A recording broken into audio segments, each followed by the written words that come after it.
There's funds out there paying around 12% a year, and it pays you out every single month. It sounds like literally the best deal in the stock market, but here's the part that nobody really likes to talk about. If you had held that fund for the last 10 years, your share price today would be about the same where it is, if not worse, and most times actually lower depending on when you actually bought it.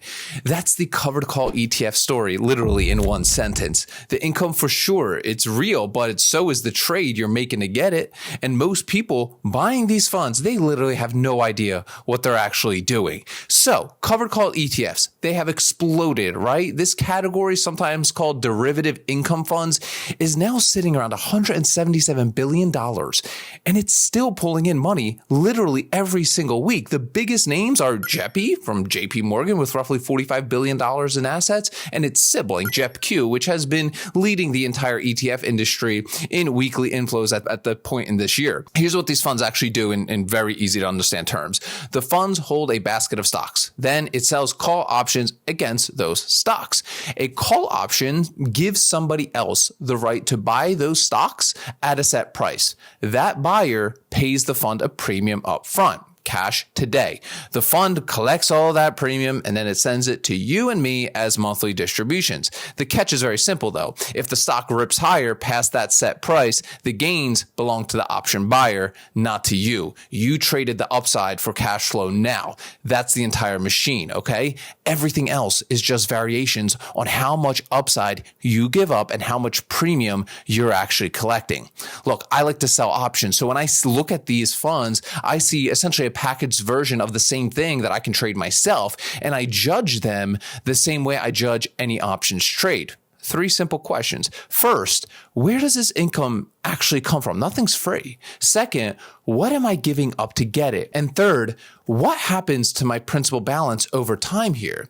And really, here's the framework that really should matter most to you. Yield is not return. A fund can pay you 8% and still make you 4. All right. Total return is the distribution plus whatever happens to the share price.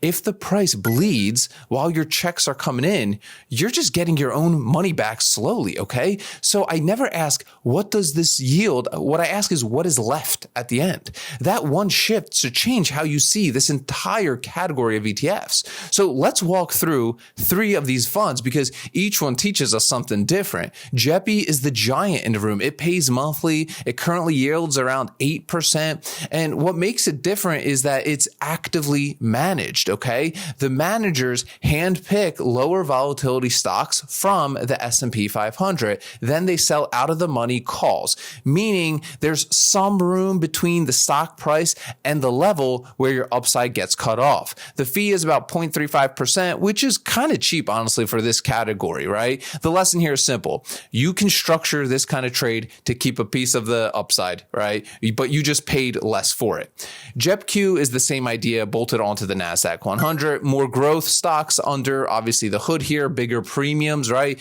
Bigger swings, right? Because of it. Back in April, when the NASDAQ sold off, JEPQ dropped about 13% from its high, right? The income softened the fall, obviously, compared to the index, but it didn't protect anybody, okay? That's layer 2, right? These funds cushion downside. They don't defend against it. Then there's QILD, right? This is like the old school mechanical version of all this. It holds the NASDAQ 100 and sells at the money calls on the entire index. Every month, no discretion. It literally yields around 12%. It's the biggest check of the 3 here. But at the money means your upside is capped basically at 0. And the long-term chart shows the cost of this. Over the past decade, the NASDAQ has ripped higher while QILD's share price has gone roughly absolutely nowhere. All cap, all premium, right? That's the purest example of this trade. And it's the one yield chasers find first. Okay. I lost a lot of money there. Zoom out. And here's the big picture. The raw material behind every one of these checks is volatility. We know this. When markets are choppy and the fear is everywhere, premiums are fat and the payouts are going to be big for us. When things calm down or when interest rates come down, the checks are going to shrink. JEPI's yield has floated anywhere from 8 to 12%. 10% since its even launched. So this is a variable income. This is not a salary we get. This tells you what these funds actually are: tools for a specific job. They convert uncertain future gains into certain cash flow today. For somebody who values cash flow right now, right this second, over maximum growth later on down the line, that's a fair trade. But for somebody who's got 20 years from retirement, chasing the biggest yield today that they can find, it's going to quietly cost them a potential fortune. Okay. Here's how I personally look at this entire space. Look, I don't chase the highest yield. I ask what's left after the cap. I look at these as a sleeve of my portfolio, never the entire whole thing. Okay. And because I like to sell options myself on quality dividend paying stocks, I always compare what the fund is doing to what I could be doing and running on my own, right? Sometimes the fund, of course, makes sense. I buy some of them, right? It's hands off. It's diversified. And the fees on some of these are genuinely pretty low. Sometimes I'd rather run the trade myself and obviously control my own strikes, right? Either way, the worst move is owning one of these without really understanding what you're even investing in. If you understand the trade, the fund stops being some magic and starts just being a tool in your tool belt, all right? That's when you can actually use it well for yourself. So here's my question for you guys down below in the comments. Do you own any of these covered call ETF funds? And when you look at them, do you look at the yield or do you look at total return? Let us know down below in the comment section. If you're just getting started with all this, I definitely recommend you attend the full ARC Option Strategy Workshop. It's the first link in the description of today's video. At the end, you get my 15 favorite stocks under $30, my 2 premium calculators, and my full trade lock template, all completely for free. Remember, guys, sell options, collect premiums, repeat. I'll see y'all tomorrow.